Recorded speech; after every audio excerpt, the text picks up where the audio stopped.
Hi అండి, welcome to miss అమ్మ world. ఈరోజు మీరు వినబోతున్న కథ బేతాళ కథ. తగిన వధువు.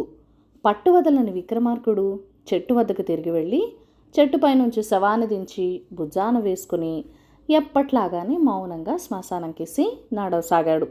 అప్పుడు శవంలోని బేతాళుడు, రాజా, నువ్వు ఇలా శ్రమించటంలో నీ లక్ష్యం ఏదో తెలియదు కానీ లక్ష్యం చేరుకున్నంత మాత్రాన ఆశయం సిద్ధిస్తుంది అనుకోవటానికి లేదు. అందుకు నిదర్శనంగా నీకు చంద్రవర్మ కథ చెప్తాను, శ్రమ తెలియకుండా విను అంటూ ఇలా చెప్పసాగాడు. చంద్రవర్మ అనేవాడు క్షత్రియ యువకుడు. అతను అన్నింటికీ మించి అందాన్ని ఆరాధించేవాడు. అందమైన వస్తువులు, ప్రకృతి దృశ్యాలు, మనుషులు కనిపించినప్పుడు అతనికి కలిగే తృప్తి మరి దేనివల్ల కలిగేది కాదు. అతనికి పెళ్ళీడు వచ్చిందని తల్లిదండ్రులు అతని వివాహానికి ప్రయత్నాలు తలపెట్టారు. కానీ చంద్రవర్మ వారిని వారించి, నా పెళ్లి గురించి మీరేమీ ప్రయత్నించవద్దు, నాకు నచ్చిన కన్యను నేనే ఎంచుకొని పెళ్లాడతాను అని చెప్పేశాడు. ఒకరోజు అతను అడవికి వెళ్ళి అక్కడ ప్రకృతి సౌందర్యాన్ని చూసి ఆనందిస్తూ కొంతసేపు తిరిగాడు. ఒకచోట అతనికి ఒక అందమైన కొలను, అందులోని అందమైన కమలం పూలు, దాని ఒడ్డున మేస్తూ పాలమీగడ రంగులో నిగనిగలాడిపోతూ ఒక అమితమైన అందమైన గుర్రము కనిపించాయి. వెంటనే చంద్రవర్మ ఆ గుర్రాన్ని సమీపించి ఎగిరి దాని మీదకెక్కి కూర్చున్నాడు.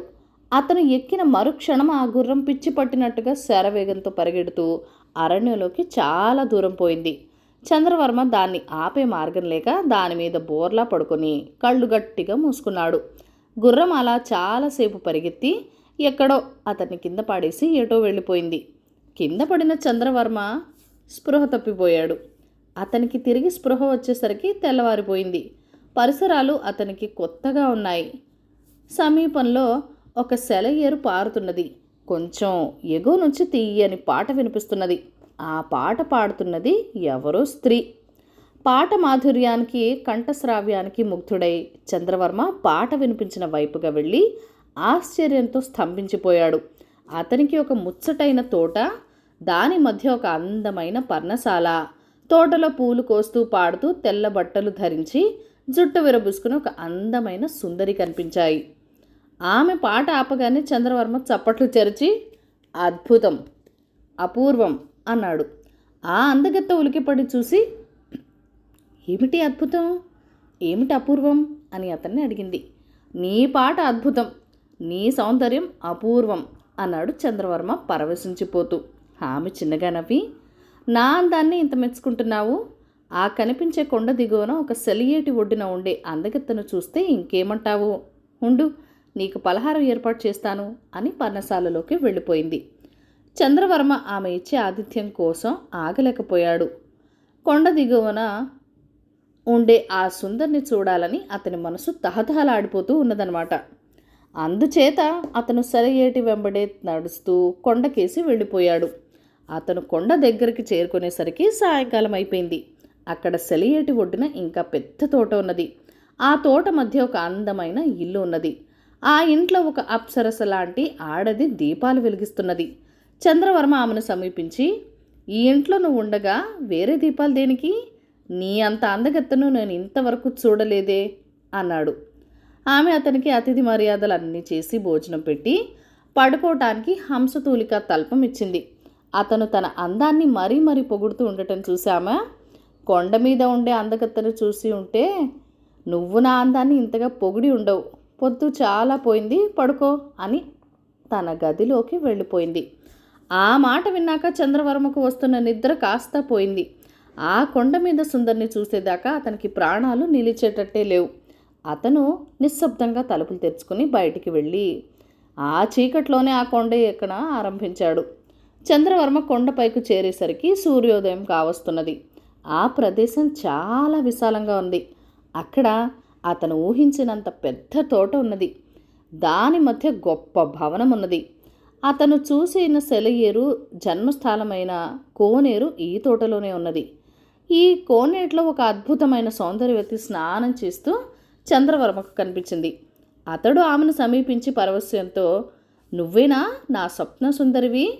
నీలాంటి సౌందర్యవతిని 3 లోకాల్లోనూ లేదు. నేను నిన్ను పెళ్లి చేసుకుంటాను అన్నాడు. వెళ్ళు వెళ్ళు, ఇక్కడ ఎక్కువసేపు ఉన్నామంటే నీ మాన ప్రాణాలు దక్కవు అంటూ ఆమె స్నానం ముగించి భవంతిలోకి వెళ్ళిపోయింది. చంద్రవర్మ హతాశుడై కొండ దిగి తాను లోగడ చూసిన ఇద్దరు సుందరుల కోసము చూశాడు. కానీ వాళ్ళ జాడ అతనికి దొరకలేదు. అతని ఎలానో తన స్వస్థలం చేరుకొని తల్లిదండ్రులు ఎన్నిక చేసిన పిల్లను పెళ్లాడాడు. బేతాళుడి కథ చెప్పి, రాజా, ముగ్గురు లోకోత్తర సౌందర్యవతలను చూసిన మీదట చంద్రవర్మలో సౌందర్య పిపాసి విజృంభించడానికి బదులుగా ఎందుకు హరించుకుపోయింది?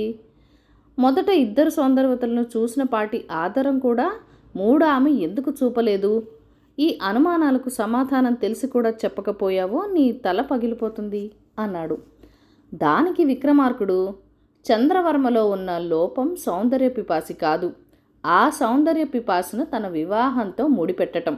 అతను సౌందర్యవతిని పెళ్లాడటానికి సిద్ధంగా ఉన్నా సౌందర్యవతి అతన్ని పెళ్లాడటానికి సిద్ధంగా ఉండకపోవచ్చు.